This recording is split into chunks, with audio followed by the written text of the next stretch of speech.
አንጋፋው አቢሲኒያ ባንክ በኢትዮጵያ ሰነደ ማዕድናት ገበያ ኤኤስኤክስ ላይ አክሲዮኖቹን አስመዝግቧል። ያ ማለት አክሲዮኖቹን ሁላችንም መግዛት ሆነ መሸጥ ኢንቨስትመንት አካውንት እስካለን ድረስ ተችሏል። ነዋይ አፕሊኬሽን ላይ በብሮከሮቻችን በኩል በግብይቱ የመጀመሪያው ቀን በሰነደ ማዕድናት ገበያ ላይ በተመዘገበበት ቀን ታዲያ ሙሉ አቢሲኒያ ባንክን የ41 ቢሊዮን ብር ካምፓኒ ከ41 ቢሊዮን ብር በላይ ማለት ነው የማርኬት ካፒታላይዜሽን ያለው ተቋም አድርጎታል። 49 በመቶም ከፍ ያለበት ሁኔታ ነው እየታየው። የአክሲዮኖቹ ዋጋ ምን እያለ ነው? በዚህ ገበያ ላይ 41 ቢሊዮን ብር ገባ ስንል ምን እያልኳችሁ ነው? የመሳሰሉትን ነገሮች ስለምነግራችሁ ቪዲዮውን እስከ መጨረሻ ተከታተሉ። እንዴት መሸጥ መግዛት እንደምትችሉም በአጭሩ ስለምነግራችሁ ቪዲዮውን እስከ መጨረሻ ተከታተሉት። ይህ ንጋት ፖስት ነው። ፋይናንስ፣ ቢዝነስ እና ካፒታል ማርኬት ነው ጊዜ እናወራለን። ለቻናሉ አዲስ ከሆናችሁ ታዲያ ሰብስክራይብ በሉን። ከኢትዮጵያ ውጭ ካላችሁ ደግሞ ጆይን በሉን እያልኩኝ በዚህ ወደ ዛሬ ቪዲዮ የምገባ ነው የሚሆነው።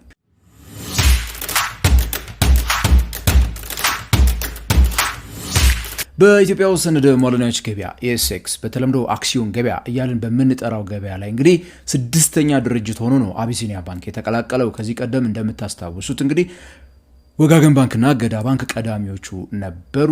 ከዛ በኋላ አዋሽ ባንክ፣ እንደዚሁም አባይ ባንክ፣ ኢትዮ ቴሌኮም እያለ አሁን ደግሞ አቢሲኒያ ባንክ እንግዲህ ስድስተኛው ድርጅት ሆኖ ገብቷል።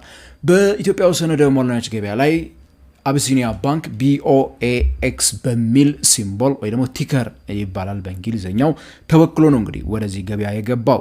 በአጠቃላይ እንግዲህ በኢትዮጵያ ሰነደ ማዕድናት ገበያ ላይ የተመዘገቡት የአክሲዮኖች ብዛት፣ እነዚህ አክሲዮኖች ማለት እንግዲህ በእኔና እናንተ ወይ ደግሞ በአቢሲኒያ ባንክ ባለ አክሲዮኖች እጅ የሚገኙ ተሸጠው የተከፈለባቸው 17,481,120 አክሲዮኖች ናቸው በሰነደ ማዕድናት ገበያው ላይ የተመዘገቡት ማለት ነው። እነዚህ በ4974 የሚሆኑ ባለ አክሲዮኖች እጅ ነው የሚገኙት።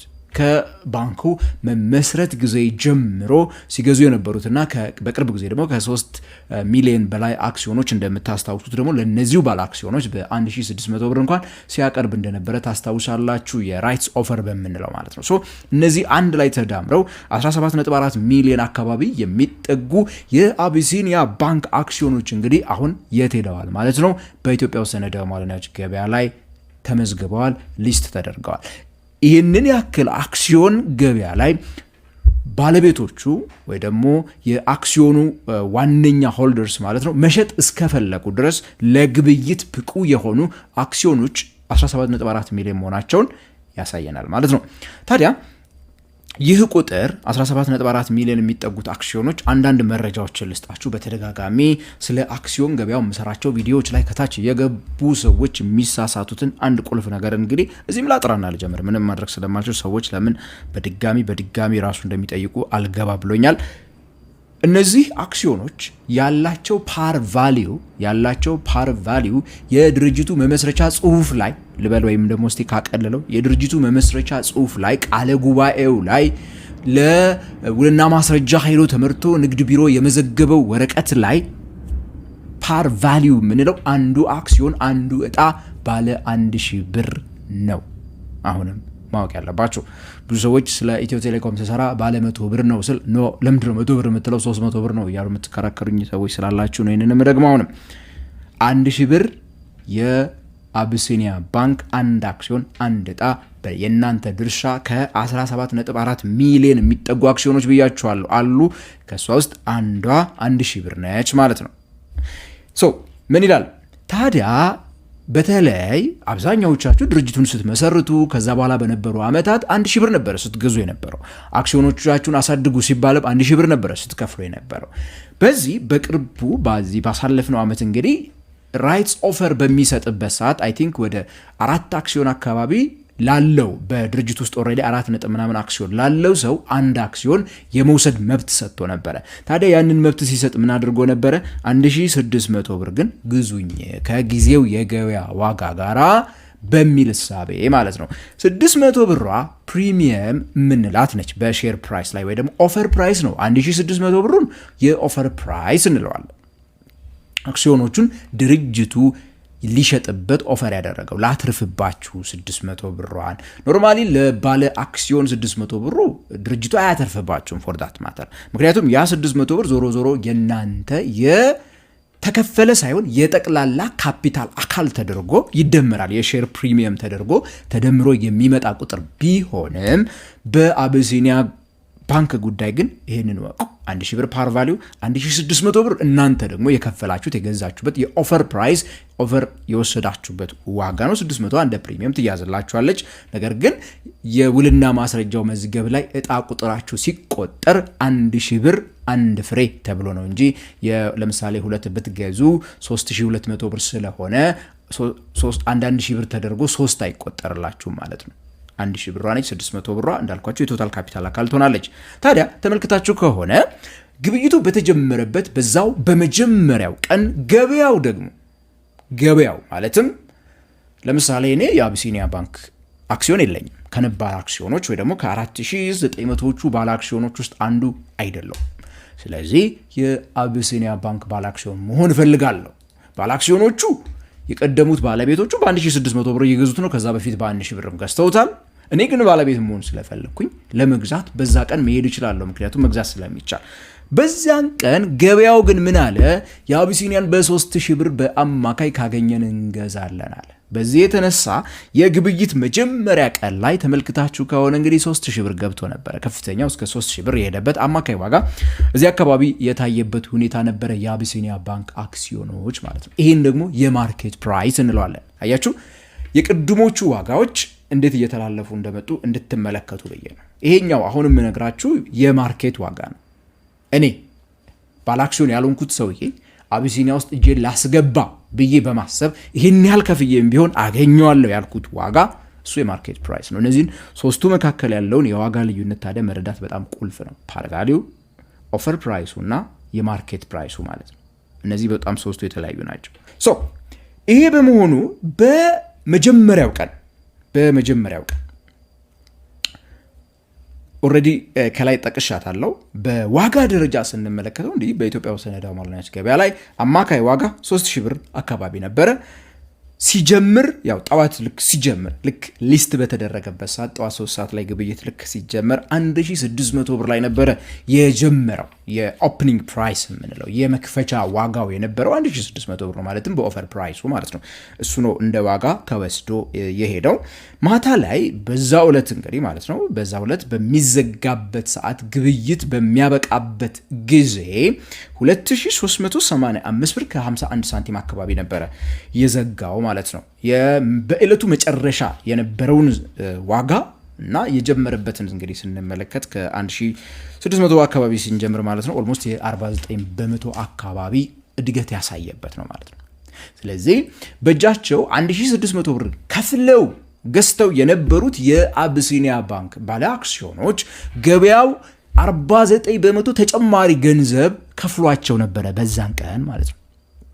ተጨማሪ 49 ከፍሏቸው አትርፈዋል። ምንም እንኳን ባንኩ ቅድም ባለው መልኩ እንዲያው የካፒታላቸው አካል ቢሆንም አትርፎባቸው ነው ያልኳቸው ነው አይነት ነገር ሼር ፕሪሚየም ቢኖረውም 1600 ቢሆንም እነሱ ግን 2400 እስከ 3000 ብር ድረስ ሊሸጡ ይችላል ማለት ነው። ስለዚህ ኦልሞስት 1000 ብር ከ900 800 ብር ያተረፉበት ሁኔታ ነበረ ማለት ነው የአቢሲኒያ ባንክ ባለ አክሲዮኖች። ምክንያቱም ሊስት ከተደረገ በኋላ አቢሲኒያ ባንክ 10 ሳንቲም አያገኝም፣ ዱድያ አያገኝም። በነገራችን ላይ ከዚህኛው ግብይት ላይ በኢትዮጵያ ሰነደ ማለናይዝ ገበያ ላይ የሚደረጉ ግብይቶች ሁለተኛው ገበያ ላይ የሚደረጉ ግብይቶች ናቸው። የሰከንደሪ ማርኬት ግብይቶች ናቸው።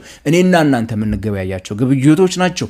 4900 የምትሆኑት የአቢሲኒያ ባንክ ባለ አክሲዮኖች ለኛ የምትሸጡት እንጂ አቢሲኒያ ባንክ እዚህ ውስጥ አይሳተፍም ማለት ነው እዚህኛው ውስጥ በዚህ የተነሳ በዛለት የምታተርፉት ትርፍ በሙሉ የእናንተ ነው። 1000 ማተረፋችሁ ለምሳሌ 3000 የሸጠ ሰው እንግዲህ ኦልሞስት 1400 ብር አተረፈ ማለት ነው። ካፒታል ጌን ያው ታክስ መክፈሉ አይቀርም። እነዛን ከቀነሳችሁ በኋላ ግን ትርፉ የራሳችሁ የእናንተ ነው ማለት ነው። በዛለት 2594 የሚሆኑ አክሲዮኖች ከ18 ሚሊዮን አካባቢ አክሲዮኖች አሉ ብያቸዋለሁ አይደል? ግብይት የተፈጸመባቸው ይሄን ያህል አክሲዮኖች ናቸው። በቮሊዩም ደረጃ ባለቤት የቀየሩ ማለት ነው። ለሌሎች ሰዎች የተሸጡ አክሲዮኖች ብዛት 2594 ናቸው። ብዙ የሚባል አክሲዮን አይደለም። ነገር ግን ለኢትዮጵያው ሰነደ ሙዓለ ንዋዮች ገበያ ላይ ኤሴክስ ስትመለከቱት ግን ጥሩ የሚባል ደግሞ የአክሲዮን ብዛት ነው። በግብይት ደረጃም ቢሆን በጣም ብዙ ግብይት ተደርጓል። ይሄ ሁሉ አክሲዮኖች በአንድ በሁለት ሳይሆን ግብይታቸው የተካሄደው ኦልሞስት 36 የተለያዩ የግዢና የሽያጭ ግብይቶች ናቸው የተከናወኑት የተፈጸሙት በዛች ቀን ብቻ። በሚያሳዝን ሁኔታ እንግዲህ በማግስቱ ምንም አይነት ግብይት አልነበረም፣ ዜሮ ነው የሚያሳየው በማግስቱ በነበረው ግብይት ማለት ነው። ሊስት ከተደረገበት ቀን በማግስቱ ስንመለከት ማለት ነው። ማክሰኞ ላይ ሊስት ተደረገ፣ ሮብ ላይ ብዙም አልነበረም፣ ማክሰኞ ላይ ነው ይሄ ከላይ የምጠቅስላችሁ ቁጥር በሙሉ የምትመለከቱት 36 ግብይት በግብይት ቁጥር ደረጃ በጣም ትልቅ ቁጥር ነው። ካስታውሳችሁ ባሳለፍናቸው ሳምንቶች በመዝጊያ ደውል በየቅዳሜው በምንመለከተው እንግዲህ የግብይት ቁጥሮችን ስንመለከት 130 100 ምናምን በጣም ብዙ ጊዜ የግብይት ቁጥሮች ከዚህ አያልፉም ነበረ። በዚህ ሳምንት በእርግጠኝነት ቅዳሜ በሚኖረው ፕሮግራማችን ቁጥሩ ይጨምራል ብዬ ተስፋ አደርጋለሁ። ታዲያ በዚህ ዕለት ስንመለከት አብዛኛው የግዢ ኦርደሮች ሲገቡ ግን የአቢሲኒያ ባንክን አክሲዮኖች መግዛት የሚፈልጉ ሰዎች እንደኔ ገና ወደ ውስጥ ያልገቡት ሰዎች 2000 ብር እንክፈልና አክሲዮን ሽጡልን እያሉ እየጠየቁ ነበር። የባይ ኦርደሮች የሚያሳዩት በዛን ዕለት ማለት ነው። ነዋይ አፕሊኬሽን ላይ ሄዳችሁ አረንጓዴዎቹ ሳይዶች ማለት ነው የአክሲዮን ብዛትንና ዋጋን አብሮ የሚያስቀምጥ አረንጓዴ የሚደረደራል አይደለ? በባይ በምትለዋ ሳይድ ላይ ነው ኦልሞስት የሚቀመጠውና በብዛት 2000 ብር ሲሉ ነበረ። የሻጮች ዋጋ ግን አልተቀመጠም። ኤኒዌይስ በዛ ዕለት በነበረው ማለት ማክሰኞ ዕለት በነበረው ግብይት እንግዲህ 3000 ብር ትልቁ የተከፈለበት ዋጋ ነው። ለአንድ አቢሲኒያ ባንክ አክሲዮን 3000 ብር ድረስ የከፈሉ ሰዎች ነበሩ። በትንሹ ደግሞ 2000 ብር ድረስ የተከፈለበት ሁኔታ ነበር ማለት ነው። በጣም ዲስፓሪቲ እንዳለ መመልከት ትችላላችሁ። በአንድ ቀን ግብይት ውስጥ የ1000 ብር ልዩነት የታየበት ግብይት ተደርጓል ማለት ነው። በ2000 ብርም የገዛ ሰው አለ፣ በ3000 ብርም የገዛ ሰው አለ ማለት ነውና እንዲህ አይነት ሰፊ ልዩነቶች አይጠበቁም በሰነደ ሙዓለ ንዋዮች ገበያዎች ውስጥ በተለይ ሞቅ ባለው ገበያዎች ማለት ነው።